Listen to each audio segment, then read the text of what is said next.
precinct door was locked. Bumpy Johnson still knocked slow. A paper bag heavy with 80 grand sat in his hand, and every cop inside already knew. This wasn't a payoff. It was a warning. The precinct door was locked like a dare. Bumpy Johnson stood on the steps with a paper bag in his hand, the bottom sagging from weight. 80,000 in cash, folded tight, quiet as a secret. No crew, no shouting. Just him and the metal latch that said Harlem didn't belong here. He knocked once, slow, controlled. Inside, chair scraped. A voice drifted through the glass, loud on purpose. "We're closed." Bumpy didn't lean in, didn't argue. Open the door. Silence. Then the shade on the little window twitched. A young desk sergeant appeared, pale under the station lights, trying to look bored. His eyes went straight to the bag. "You can't come in," the sergeant said. "Not with whatever that is." Bumpy held the bag still. "It's money your men have. Been pulling out of my neighborhood." The sergeant scoffed, but it came out thin. "You got proof, you file a report." Bumpy's gaze didn't move. "This is the report." For a beat, the station went quiet, like the building itself was listening. Bumpy knew the game. Locks, badges, paperwork. Tools meant to slow a man down until he's begging. He wasn't begging. He was offering a chance for dignity. Footsteps approached from deeper inside, heavier, older. A lieutenant filled the window next, eyes narrowed like he'd read Bumpy's name too many times. "Johnson," the lieutenant muttered, tired. "What do you want?" "I want it clean," Bumpy said. "I want your captain." The lieutenant's jaw tightened. "You don't give orders in here."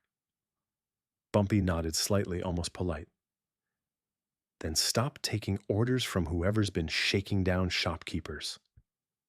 That landed, not as a threat, worse, as a mirror. The lieutenant glanced at the bag again, then away, like looking too long might make him complicit. He disappeared, and the hallway behind the door swallowed sound. Bumpy waited without shifting his feet. Outside, across the street, two Harlem men pretended to talk, pretending they weren't watching. They weren't there to fight. They were there to witness. In Harlem, the witness was loyalty. The lock clicked, then clicked again. The door opened a few inches and stopped, held by a chain. The captain appeared, thick-necked, irritated. The kind of man who mistook volume for authority. "Johnson," he said like it tasted bad. "You think you can buy your way in?" Bumpy's voice stayed low. "I didn't bring this to buy. I brought it to count." The captain's eyes flicked to the bag, then back. "Count what?" Bumpy lifted the bag just enough for the captain to feel the weight of it. "What it costs when your people forget respect." The chain stayed on. The captain hesitated, because the danger wasn't a gun. The danger was what this money could become if it left this doorway in the wrong direction. Bumpy let the silence do the work. Then finally, the chain slid free. Harlem didn't wake up to sirens. It woke up to routines, steel gates rolling up, brooms scraping sidewalks. Old men posted on milk crates like they were courthouse steps. The neighborhood had its own laws, written in looks, in favors, in who people trusted to keep things from spilling. And Bumpy Johnson moved through it like a man walking through his own house, not fast, not hunted, not trying to prove anything. A hat pulled low, shoes clean, hands empty now, no bag, no spectacle, just presence. The kind that calmed the block the moment it appeared. On Lennox, a shop owner paused mid-sweep when he saw him. Didn't run over, didn't shout his name, just nodded, small, respectful. That was the code. You didn't decorate a man like Bumpy with attention. You acknowledged him the way you acknowledge weather, quietly because it's bigger than you. Bumpy returned the nod and kept moving.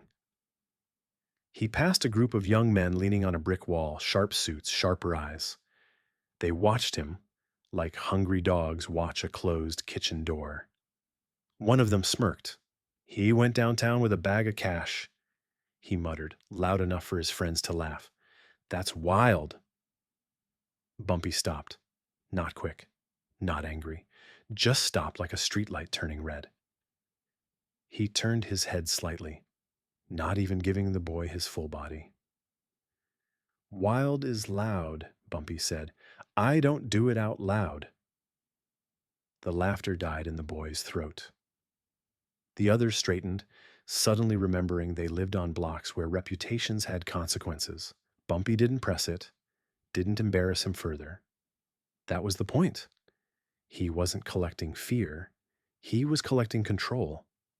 Across the street, a mother stepped out of a beauty salon with a little girl gripping her hand. The child stared at Bumpy, wide-eyed, like she could sense the weight around him. The mother gave him a look that wasn't admiration and wasn't fear. It was an expectation, because Harlem didn't care about the money he made. It cared about what he prevented. The fights that didn't happen, the bodies that didn't drop, the corners that stayed quiet enough for children to walk home. Bumpy tipped his chin toward her, small, respectful, then kept moving. A man slipped out from a doorway. Older, thick hands, a runner type. He didn't speak immediately, just fell into step beside Bumpy, matching his pace. They are talking, the runner said softly. Bumpy didn't look at him. They always talk.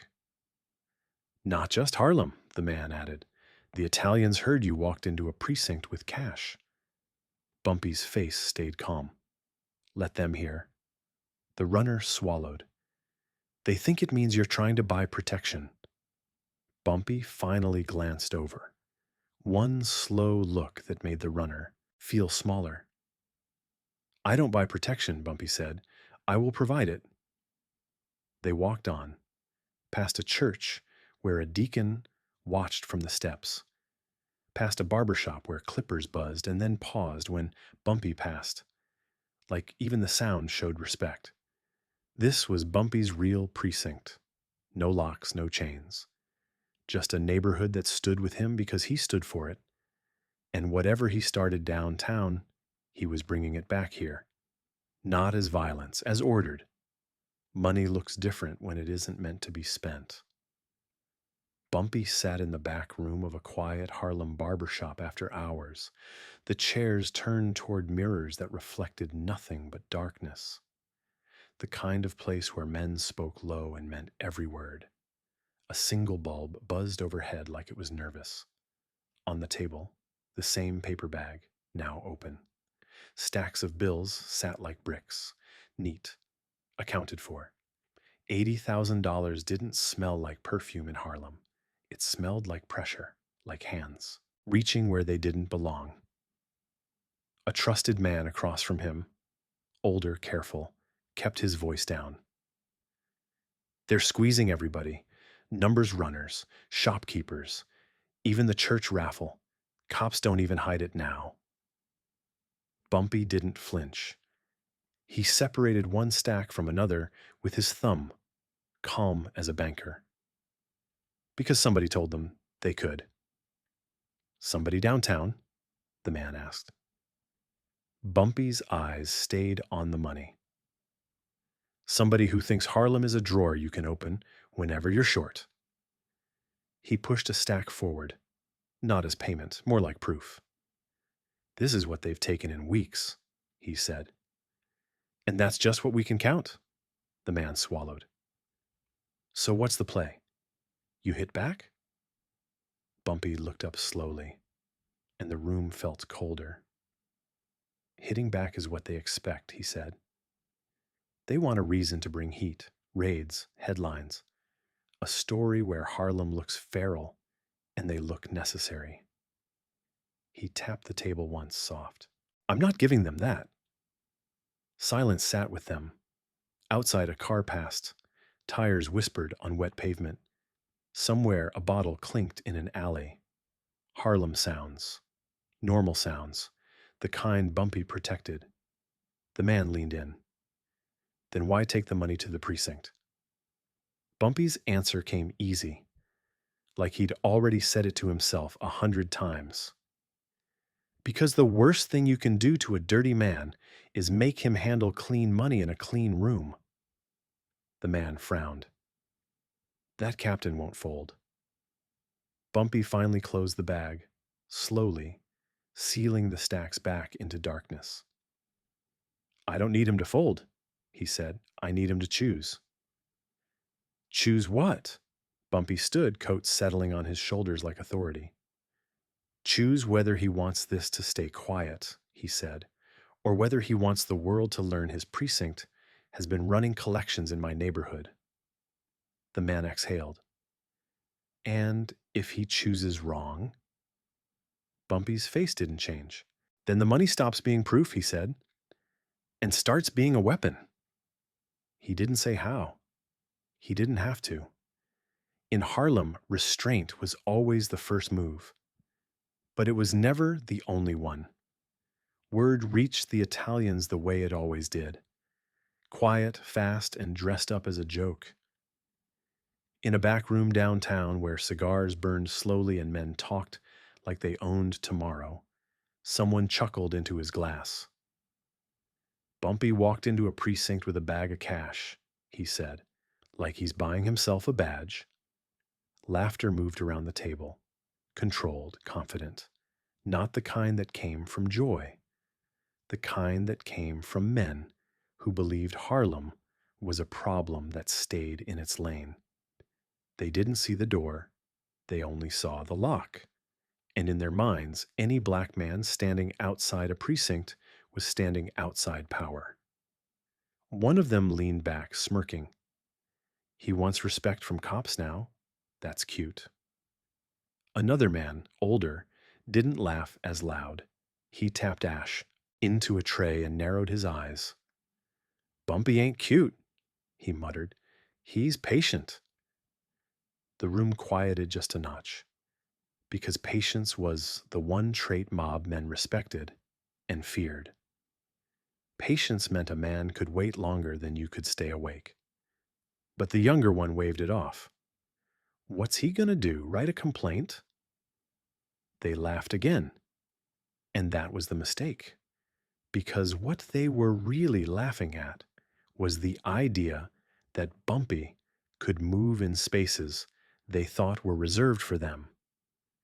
That he could speak to captains and lieutenants without begging. That he could make city men listen. Their laughter wasn't just mockery. It was a test. If Bumpy truly believed he had authority beyond Harlem, he'd have to prove it. Without blood, without noise, without giving them the excuse they wanted. That same night, a messenger stepped into a Harlem spot and delivered the joke like it was harmless. They're saying you went downtown to pay protection, the messenger said, eyes lowered. They're laughing, Bump. Bumpy didn't react the way they expected. No slammed fist, no wild vow, no, I'll show them. He poured himself a drink and let the silence stretch long enough to make the messenger uncomfortable. Then he spoke, calm as church. They can laugh. The messenger blinked. Does that bother you? Bumpy took a slow sip. Laughter doesn't change math, he said, and it doesn't change the room. He set the glass down gently. A man laughs when he thinks he's safe, he added. When he stops laughing, that's when you know he understands. Outside, Harlem kept moving. Inside, Bumpy's mind stayed still. The mob wanted him to be angry. I wanted him to be messy, wanted him to prove their story. Bumpy wasn't going to give them that. He was going to give them something worse, a reason to bow without being touched. The captain's office smelled like old paper and newer ego. Bumpy sat in the chair across the desk like he'd been invited, back straight, hands calm on his knees, no tapping, no fidgeting. The paper bag rested on the floor beside his shoe, folded shut, quiet as a sermon. The captain stayed standing at first, wanted height. I wanted the room to remember who wore the uniform. "You're bold," the captain said, circling behind his desk slowly. "Walking in here like you own the place." Bumpy didn't look up fast. He looked up when he was ready. "I don't own it," he said, "but I know what it costs to run it." The captain scoffed. "You think this," he nodded at the bag, "makes you legitimate?" Bumpy's voice stayed level. "Legitimate ain't the point," he said. "Stable is." That word landed heavier than the cash. Stable meant no headlines, no riots, no funerals that turned into marches. Stable meant the city could pretend it was fine while Harlem handled its own storms. The captain finally sat, but he didn't relax.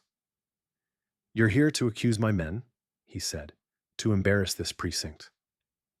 Bumpy shook his head once. "I'm here to prevent embarrassment," he said. "Yours." The captain's eyes narrowed. "So this is a threat." Bumpy didn't raise his voice. He didn't even lean forward. "A threat is what a desperate man makes," he said. "I'm not desperate." Silence filled the space between them. The captain glanced at the door, then back, as if checking whether anyone was listening. In truth, the whole building was listening. Cops in the hall, clerks at desks, men who could feel the temperature change when Bumpy Johnson spoke without rushing. Bumpy finally reached down and set the bag on the desk. Gentle, no slam, no drama. The captain's eyes followed it like it might explode. Bumpy opened it and slid a stack forward, just enough to show neat bills. "This is what your officers have been taking," he said. "Not as evidence, not as seizures, as collections." The captain's jaw tightened. "You can't prove that." Bumpy nodded. "I can," he said, "and I can prove where it ends up. That part's worse." The captain's throat worked. "What do you want?" Bumpy closed the bag again. "Order," he said. "You stop your men from bleeding my neighborhood. You stop your raids that come after somebody whispers in your ear. And you stop treating Harlem like it's yours to punish." The captain leaned back, trying to find anger. "And what do I get?" Bumpy's eyes held him, steady and cold. "You get quiet," he said. "You get less bodies. You get a precinct that doesn't end up on the front page for the wrong reason." The captain stared at the bag, at the choice sitting between them. Bumpy stood, adjusting his coat as if the meeting was already decided. He left the last line hanging in the room like smoke. "This ain't violence," he said softly. "These are terms." Bumpy walked out of the precinct the same way he walked in. No rush, no grin, no victory lap, just calm footsteps down government stairs, like the building had simply finished borrowing his time. The paper bag was gone. Not because he'd left it behind as a gift. Bumpy didn't give gifts to men who thought Harlem was a target. The money moved the way he wanted it to move, into the right hands, through the right channels, as proof, as pressure, as a reminder that order could be purchased cheaper than chaos. Across the street, those same Harlem men still lingered, pretending they hadn't been watching. Bumpy didn't acknowledge them with his eyes. He acknowledged them with the fact he came out breathing, unshaken, unchanged. That was the signal. Harlem didn't need a speech. It needed a result. He stepped onto the sidewalk, and for a moment the street felt quieter, Like even the traffic understood something had just been settled without a shot fired. Back in the neighborhood, word traveled faster than paperwork ever could. Not the full story. Harlem never needed the full story, just the outline. Bumpy went downtown. Bumpy came back, and the heat eased up. Shopkeepers noticed first. Less inspection visits, fewer hands reaching into registers, less bullying disguised as law. Mothers noticed next, because the corners felt less tense, the way a room feels when the loudest man leaves. Even the boys on the wall noticed. They stopped laughing so freely. They stopped saying Bumpy's name like it was a rumor. They started saying it like it was weather again, something you don't challenge. And the mob? The mob heard too. They didn't hear that Bumpy had money. They already knew that. They heard that Bumpy could walk into a precinct and walk out with the city adjusting around him. They heard that he didn't have to spill blood to make uniforms reconsider their appetite. That was the part that made the laughter die. Because violence, the mob, understood. Violence was predictable. You could plan for it. You could counter it. But restraint backed by power? That was the kind of thing that made men nervous in the quiet hours. A few nights later, a message arrived through a neutral mouth. No threats, no poetry, just a simple acknowledgement from downtown. We understand you. It wasn't an apology. It was a bow in the only language proud men allow themselves. Bumpy read it once and folded it away. No celebration, no bragging. Legacy wasn't built by announcing you won. Legacy was built by making sure the win stayed in place after everyone stopped watching. He looked out at Harlem, at the lights, the stoops, the faces, and he kept it simple, the way he always did. This neighborhood doesn't need more fear, he said quietly to the man beside him. It needs more respect. And that was the lasting consequence, not the 80,000, not the locked door, but the lesson that spread, steady and permanent, that Bumpy Johnson didn't have to break a man to make him bow. He just had to show him the cost of standing tall in the wrong room.